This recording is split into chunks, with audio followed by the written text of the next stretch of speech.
Welcome, YouTube.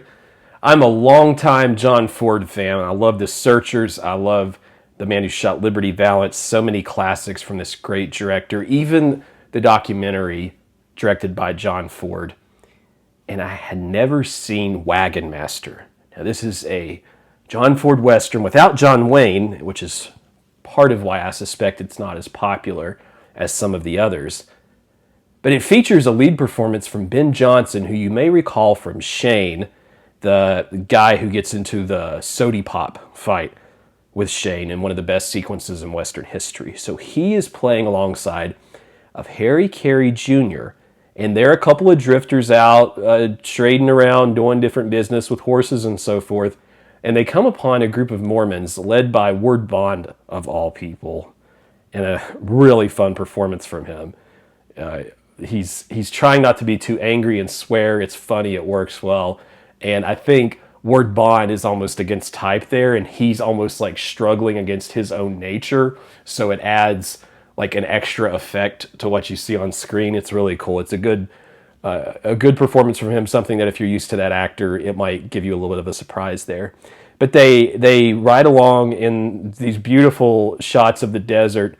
And in fact, one of the reasons Ben Johnson's and Harry Carey's character join them is because they're worried about the harsh desert conditions. And John Ford here went a little bit away from Monument Valley, which he superbly shot so many times, and he shot parts of this in Moab.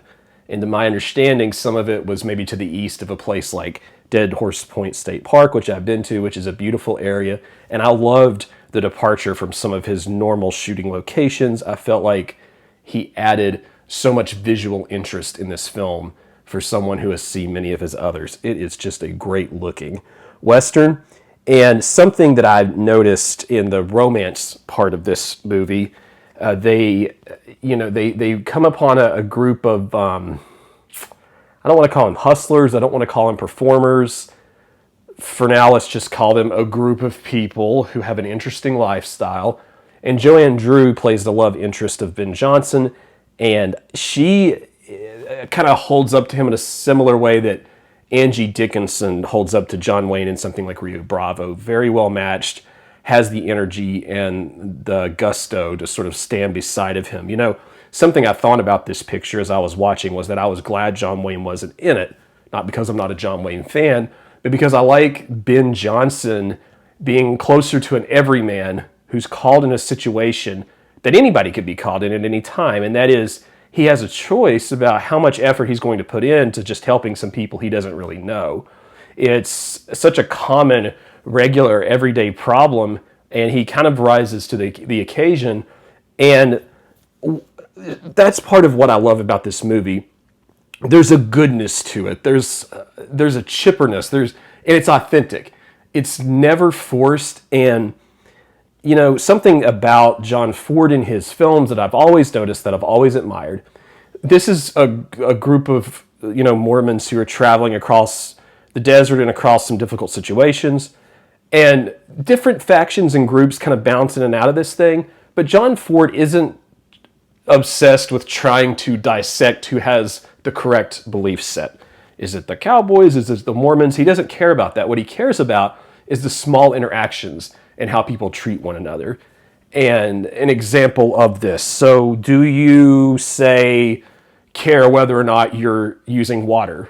Okay, well, why does that matter? Well, they're in the desert, and there's a point where they don't know when the next amount of water will be found. And so there's a great scene where one character uses a bath, and maybe that's not a good use of the water, and another character comments on that, and there's a comic scene in there. And the comedy's worked in naturally to help, the viewer dissect the conflict. And the small interactions and how people treat each other, it almost reminds me of some of what Ozu was getting at, a director I frequently refer to on this channel.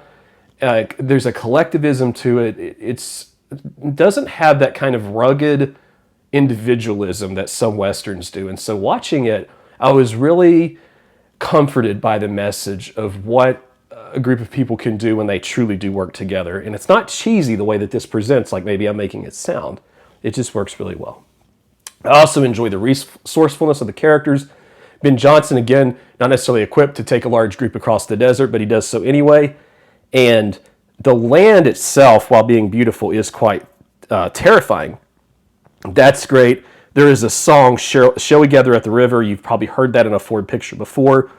And that has a really good connection to the conflict, whether it's water, desert, and something else about this.